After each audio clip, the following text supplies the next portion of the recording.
ശുഭനേരം വ്ളോഗിൻ്റെ പുതിയ വീഡിയോയിലേക്ക് എല്ലാവർക്കും ഒരിക്കൽ കൂടി സ്വാഗതം. ആദ്യമായിട്ട് എന്നെ കാണുന്നെങ്കിൽ ഒന്ന് സബ്സ്ക്രൈബ് ചെയ്യണം, ഷെയർ ചെയ്യണം, ലൈക്ക് ചെയ്യണം, എല്ലാം ചെയ്യണം കേട്ടോ. സബ്സ്ക്രൈബ് ചെയ്ത് സപ്പോർട്ട് ചെയ്യണം കേട്ടോ. നിങ്ങളുടെ ഫാമിലിയിലുള്ള എല്ലാവരെയും കൊണ്ട് സപ്പോർട്ട് ചെയ്യണം കേട്ടോ. അപ്പം എൻ്റെ ഇത്രയും നല്ല ഓയിലും ഇത്രയും നല്ല ബ്യൂട്ടി ടിപ്സും എല്ലാം നിങ്ങൾക്ക് ഞാൻ പറഞ്ഞു തരുന്നതാണ്. അപ്പോൾ ആദ്യമായിട്ട് പിന്നെ ഒരു കാര്യം പറയട്ടെ. എനിക്ക് ഒരുപാട് പേര് എൻ്റെ അടുത്ത് ബ്രൈഡൽ മേക്കപ്പിന് എത്രയാ ശുഭേ, എൻഗേജ്മെൻറ്റ് വർക്കിന് എത്രയാ ശുഭേ, ഇതൊക്കെ എനിക്ക് വാട്സപ്പിൽ ചോദിക്കുന്നുണ്ട് കേട്ടോ. അപ്പോൾ ഞാൻ വാട്സപ്പിൽ തന്നെ അതിൻ്റെ റിപ്ലൈ തരാം കേട്ടോ. അപ്പം ആലപ്പുഴ, ചെങ്ങന്നൂർ ഇവിടെ നിന്നൊക്കെയാണ് ഇങ്ങനെ ഒരുപാട് പേര് ചോദിച്ചിട്ടുണ്ട് കേട്ടോ. ഞാൻ എല്ലാവരുടെ അടുത്ത് റിപ്ലൈ തരുന്നതായിരിക്കും. ഞാൻ രാവിലെ ഒരു സ്ഥലത്ത് പോയതാണ്, ഇപ്പോൾ ഇക്കൊണ്ട് വന്ന് കയറുതേ ഉള്ളൂ. അപ്പോൾ ഇന്നാണ് ആ ഒരു സുദിനം. കാരണം എന്നാന്ന് വെച്ചാൽ ഞാൻ ഒരാളുടെ ഒരു ചാനൽ കേട്ടോ, ഒരു രജനി വയലാർ എന്നവരുടെ പേര്, അങ്ങനെയാണെന്നാണ് തോന്നുന്നത്. ഞാൻ അവരുടെ ഷോർട്സ് മാത്രമാണ് ഇടുന്നത് കേട്ടോ. അവരുടെ ചാനലിൽ ഇങ്ങനെ ഒരു ദിവസം ഇങ്ങനെ നോക്കിയപ്പോൾ അവർ 12 എന്നിങ്ങനെ മോതിര വിരലിൽ എഴുതി അവരാഗ്രഹം സാധിച്ചു എന്നൊക്കെ പറഞ്ഞു കേട്ടോ. സത്യം പറയാലോ, നിങ്ങളുടെ അടുത്ത് ഞാൻ തുറന്ന് സത്യം പറയുമ്പോൾ ഞാനിങ്ങനെ വിശ്വാസമുള്ള ഒരാളല്ല. പിന്നെ എനിക്കിങ്ങനത്തെ കാര്യങ്ങളോടൊന്നും അങ്ങനെ വലിയ അന്ധവിശ്വാസമുള്ള ഒരാളല്ല ഞാൻ. എൻ്റെ വീട്ടിലും അങ്ങനെ തന്നെയാണ് ഞങ്ങൾ. അങ്ങനെ ഒരു പക്ഷെ ഞാൻ എല്ലാവരോടും രഹസ്യമാക്കി വെച്ചുകൊണ്ട് ഞാൻ ഈ കാര്യം ചെയ്തു. ഞാനൊരു കാര്യം മനസ്സിൽ ഇങ്ങനെ ചിന്തിച്ചിട്ട് എൻ്റെ ആഗ്രഹം സാധിക്കുമോ ഇല്ലയോ എന്നറിയാൻ വേണ്ടി ഞാനത് ചെയ്തു.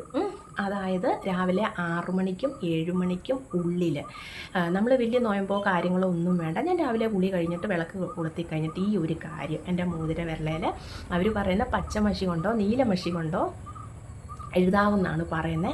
എൻ്റെ ഈ പച്ചമഷി ഇല്ലായിരുന്നു കൂടി ഞാൻ നീലമഷി കൊണ്ട് ആർക്കും എൻ്റെ വീട്ടിൽ അറിയത്തില്ല ഈ ഒരു രഹസ്യമേ. ഇന്നാണ് ഞാൻ എല്ലാവരുടെ അടുത്തും പരസ്യമാക്കി. ഇന്ന് എൻ്റെ കാര്യം സാധിച്ചു.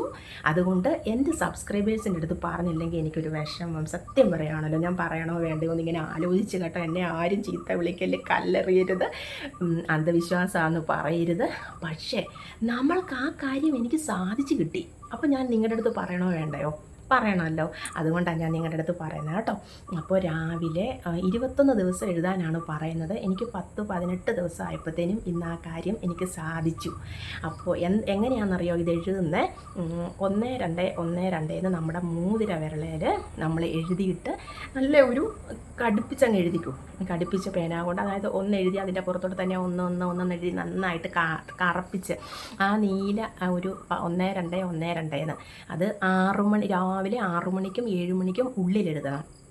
അത് ഞാൻ എഴുതിയിട്ട് എൻ്റെ കാര്യം സാധിച്ചു ഇങ്ങനെ ഞാൻ മനസ്സിൽ പറഞ്ഞത്. അല്ലാതെ എൻ്റെ ഒരു കാര്യം സാധിച്ച് തരണേ എന്ന് ഞാൻ പ്രാർത്ഥിച്ചില്ല. ഇത് എഴുതിയിട്ട് ഞാൻ പ്രാർത്ഥിച്ചു എൻ്റെ കാര്യം നടക്കും, എൻ്റെ കാര്യം സാധിക്കും എന്ന് ഞാൻ ഇങ്ങനെ പറഞ്ഞു. എൻ്റെ ഈ കാര്യം ഇന്ന് സാധിച്ചു കേട്ടോ. കാര്യം എന്താണെന്നൊന്നും ഞാൻ പറയത്തില്ല. എൻ്റെ കാര്യം സാധിച്ചു. അപ്പം നിങ്ങൾ എൻ്റെ 83K സബ്സ്ക്രൈബേഴ്സ് എല്ലാവരും എല്ലാ മനുഷ്യരെന്ന് പറഞ്ഞാൽ അങ്ങനെയല്ലേ, ഒത്തിരി ആഗ്രഹങ്ങളും ഒത്തിരി സാധിക്കണേ എന്ന് പ്രാർത്ഥിക്കുന്നതും ഒരുപാട് കടമുള്ളവരും ഒരുപാട് മക്കളുടെ ആവശ്യങ്ങളും ഒക്കെ ഉള്ളവരല്ലേ. നമ്മൾ സാധാരണക്കാരല്ലേ എൻ്റെ യൂട്യൂബ് ചാനലിലുള്ള എല്ലാവരും. അപ്പോൾ നിങ്ങൾക്കായിട്ട് ഞാൻ സത്യം പറഞ്ഞാൽ എൻ്റെ കാര്യം നടന്നു, എൻ്റെ കാര്യം സാധിച്ചു. എന്തോ ഒരു പ്രപഞ്ച ശക്തി. ഞാൻ 1-2-1-2 ഈ വിരളയിൽ എഴുതിയിട്ട് ഇന്ന് 18 ദിവസമേ ആയുള്ളൂ കേട്ടോ. 21 ദിവസം എഴുതാനാണ് പറഞ്ഞത്. പക്ഷെ ഞാൻ ഇത്രയും ദിവസം എഴുതിയപ്പോഴത്തേനും എൻ്റെ കാര്യം സാധിച്ചു. അതുകൊണ്ട് നിങ്ങളെ അടുത്ത് എല്ലാവരുടെ അടുത്തും ഈ കാര്യം ഒന്ന് അവതരിപ്പിക്കാമെന്ന് ഞാൻ കരുതി. എന്തോ ഒരു ദിവ്യശക്തി, എന്തോ ഒരു പ്രപഞ്ച ശക്തി കേട്ടോ. അത് എന്താണെന്നൊന്നും എനിക്കറിയില്ല. എൻ്റെ കാര്യം ഒന്ന് സാധിച്ചു. ഞാൻ ഇന്ന് രാവിലെ വരെ അതിവിടെ എഴുതി. അതങ്ങ് മാഞ്ഞു പൊക്കോട്ടെ. നമ്മൾ അതിങ്ങനെ എഴുതിക്കൊണ്ട് ഇങ്ങനെ ഇരിക്കുമൊന്നും വേണ്ട. അത് നമ്മൾ ഇത് ഇങ്ങനെ തെളിച്ചെഴുതി ഞാനിത് എഴുതി കഴിഞ്ഞ് ഒരു അരമണിക്കൂർ ഞാൻ ഇവിടെ ഇരിക്കും ഓയിലിൻ്റെ അഡ്രസ്സ് എഴുതിക്കൊണ്ട്. അപ്പോൾ ആ ഒരു ടൈമിൽ ഞാൻ മായാതെ അതവിടെ ഇരിക്കും. പിന്നെ അടുക്കളയിൽ കയറും, മാഞ്ഞങ്ങ് പോകും. പിന്നെ അത് ഞാൻ ശ്രദ്ധിക്കാറ് പോലും ഇല്ലായിരുന്നു കേട്ടോ. പക്ഷേ ആ എഴുതുന്ന ഒരു ടൈമിൽ എന്തോ ഒരു പ്രപഞ്ചശക്തി എനിക്ക് എൻ്റെ കാര്യം സാധിച്ചു എന്നും പറഞ്ഞുകൊണ്ടാണ് ഞാൻ എഴുതിയത് കേട്ടോ. അല്ലാതെ എൻ്റെ കാര്യം സാധിക്കണേ എന്നും പറഞ്ഞ് ഞാൻ എഴുതിയിട്ടില്ല. എൻ്റെ കാര്യം സാധിച്ചു എന്നും പറഞ്ഞ് എഴുതി. ഇന്ന് ആ കാര്യം സാധിച്ചു. അപ്പോൾ എനിക്ക് നിങ്ങളുടെ അടുത്ത് ഈ കാര്യം പറയാതിരിക്കാൻ പറ്റുന്നില്ല. ഞാൻ എൻ്റെ എല്ലാ രഹസ്യങ്ങളും എൻ്റെ എല്ലാ കാര്യങ്ങളും എൻ്റെ വീട്ടിൽ പറയുന്ന പോലെ തന്നെ എൻ്റെ സബ്സ്ക്രൈബേഴ്സിൻ്റെ അടുത്ത് ഞാൻ പറയുന്നതാണ്. അതുകൊണ്ടാണ് ഞാൻ ഈ ഒരു കാര്യം പറയാൻ നിങ്ങളുടെ അടുത്ത് വന്നത്. ഇപ്പോൾ പേന ഇവിടെ ഇല്ല, അല്ല ഞാനൊന്ന് എഴുതി കാണിക്കാമായിരുന്നു.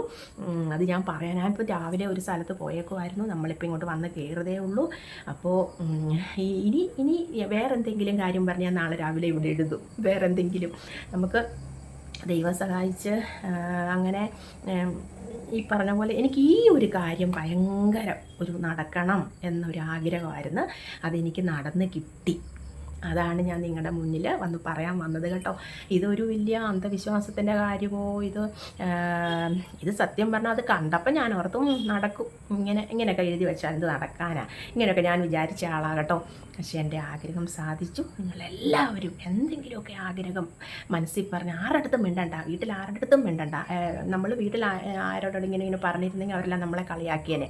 അതുകൊണ്ട് ഞാൻ ആരുടെടുത്തും പറഞ്ഞില്ല. ഞാൻ ഇപ്പോഴാണ് എൻ്റെ വീട്ടിലുള്ളവരുടെ അടുത്തും പറയുന്നത്, നിങ്ങളുടെ അടുത്ത് ഞാൻ പറയുന്നത്. അതുകൊണ്ട് എല്ലാവരും മറക്കാതെ ചെയ്തോ. എത്രയും പെട്ടെന്ന് നിങ്ങളുടെ കാര്യവും സാധിക്കട്ടെ. നിങ്ങളുടെ കാര്യം സാധിച്ചു കഴിയുമ്പം കമൻറ്റ് ബോക്സിൽ വന്ന അഭിപ്രായങ്ങൾ പറയണം കേട്ടോ. നാളെ രാവിലെ മുതൽ തുടങ്ങിക്കോ. എല്ലാവരും നടക്കുന്ന കാര്യമാണ്. എന്തോ ഒരു ശക്തി കേട്ടോ. 1212 ഇത് എഴുതുക. രാവിലെ 6 മണിക്കും 7 മണിക്കും ഉള്ളിൽ അത് കയ്യിലിരിക്കുന്ന അത്ര നേരം ഇരിക്കട്ടെ. അല്ലാത്തപ്പോൾ അത് പൊക്കോട്ടെ. അത്രയേ ഉള്ളൂ. ഇന്ന് ഈ വീഡിയോ വെക്കാനായിട്ടാണ് ഞാൻ വന്നത്. പിന്നെ വൈകിട്ട് 7:30 ലൈവ് ഉണ്ടേ. ഇന്ന് ലൈവ് വരാൻ പറ്റുമോ? ജോലി കുറേ ഉണ്ട്. എന്നാലും നോക്കട്ടെ, കുറച്ച് നേരം നമുക്ക് ലൈവ് വരാൻ നോക്കാം. അപ്പോൾ എല്ലാവരും ഇത് ചെയ്തോണം. ബൈ. ഞാൻ എഴുതി കാര്യം സാധിച്ച ആ ഒരു നമ്പർ ഏതാണെന്നോ ഞാൻ എഴുതി കാണിക്കാവേ. 1 2 1 2 ഇങ്ങനെയാകട്ടോ എഴുതണ്ടേ. ഇങ്ങനെ 1 2 1 2 എന്ന് രാവിലെ 6 മണിക്കും 7 മണിക്കും ഇടയ്ക്ക് നിങ്ങളുടെ കയ്യിൽ മോതിര വിരലയിൽ പച്ചമഷി കൊണ്ടോ നീലമഷി കൊണ്ടോ ഇങ്ങനെ എഴുതുക. എഴുതിയിട്ട് നിങ്ങളുടെ മനസ്സിലെ ആഗ്രഹം ഏതാണോ ആ ആഗ്രഹം ഇങ്ങനെ പറയുക. അത് സാധിച്ചു എന്നുള്ള രീതിയിൽ പറയുക. അല്ലാതെ എൻ്റെ കാര്യം നടക്കണേ എന്നല്ല. എൻ്റെ കാര്യം ആഗ്രഹം സാധിച്ചു. ഞാനിങ്ങനെ എഴുതി. ഇന്ന് 18-ാം പൊക്കം. എൻ്റെ കാര്യം സാധിച്ചു. ഇനി ഞാൻ വീട്ടിലുള്ള എല്ലാവരുടെ അടുത്ത് ഈ കാര്യം പറഞ്ഞ് കാര്യം സാധിച്ചതിന് ശേഷം അല്ല എല്ലാവരും എന്നെ കളിയാക്കും. ഇവിടെ അങ്ങനെയൊക്കെ ഉള്ളവരാകട്ടോ. ഹസ്ബൻഡ് ഒട്ടും കളിയാക്കത്തേ ഉള്ളൂ. അപ്പോൾ അതുകൊണ്ട് ഞാൻ ആദ്യം അവർ പറഞ്ഞപ്പോൾ ഞാൻ സത്യമായിട്ടും വിചാരിച്ചു, പിന്നെ ഇതെഴുതിയാൽ അങ്ങ് കാര്യം നടക്കുമല്ലേ. എനിക്ക് അങ്ങനെയൊക്കെയുള്ള ഒരാളാകട്ടോ. ലോട്ടറി അടിച്ചാൽ ജീവിക്കാം, അല്ലെങ്കിൽ ഇങ്ങനെയൊക്കെ വല്ലതൊക്കെ ചെയ്താൽ ഇങ്ങനെ ജീവിക്കാം, അങ്ങനെയുള്ള എനിക്ക് ഒരു വിശ്വാസമില്ലാത്ത ആളാകട്ടോ. പക്ഷേ ഞാൻ ഈ കാര്യം വെറുതെ എന്തോ എനിക്ക് ഇത് എഴുതാൻ തുടങ്ങിയപ്പം തന്നെ ഞാൻ ഉദ്ദേശിച്ച കാര്യത്തിനൊരു പ്രോഗ്രസ് കണ്ടു ഞാൻ, സത്യം പറയാമല്ലോ. അപ്പോൾ ഞാൻ വീണ്ടും എഴുതി 18-ാം പൊക്കം. ഇന്നെൻ്റെ കാര്യം സാധിച്ചു. അപ്പോൾ നിങ്ങൾ എൻ്റെ പാവ സബ്സ്ക്രൈബേഴ്സ് നിങ്ങളെല്ലാവരും എന്തെങ്കിലും ആഗ്രഹം പറഞ്ഞ് 21 ദിവസമാണ് വേണ്ടത്, അതിന് മുന്നേ സാധിക്കും. അപ്പോൾ നിങ്ങളെല്ലാവരും ഇതൊന്ന് ചെയ്ത് നോക്കണം. 12-12 ഇങ്ങനെ എഴുതിയാൽ മതി. നമ്മുടെ മോതിര വിരലയിൽ പച്ചമഷി കൊണ്ടോ നീലമഷി കൊണ്ടോ, ഞാൻ ഈ പേന കൊണ്ടും ഈ നീലമഷിയും കൊണ്ടുമാണ് ഞാൻ ഇത്രയും ദിവസം എഴുതിയത് കേട്ടോ. അപ്പോൾ ദൈവത്തിൻ്റെ അനുഗ്രഹമാണോ പ്രപഞ്ചശക്തിയുടെ ആണോ ഒന്നും എനിക്കറിയില്ല. എന്തായാലും ഇതെനിക്ക് സാധിച്ചു. അപ്പോൾ നിങ്ങളെല്ലാവരും ഒന്ന് ചെയ്ത് നോക്കുക കേട്ടോ. എന്നിട്ട് എൻ്റെ അടുത്ത് റിസൾട്ട് പറയണേ. കമൻറ്റ് ബോക്സിൽ ഒന്ന് റിസൾട്ട് പറയണം കേട്ടോ. അപ്പോൾ ബൈ.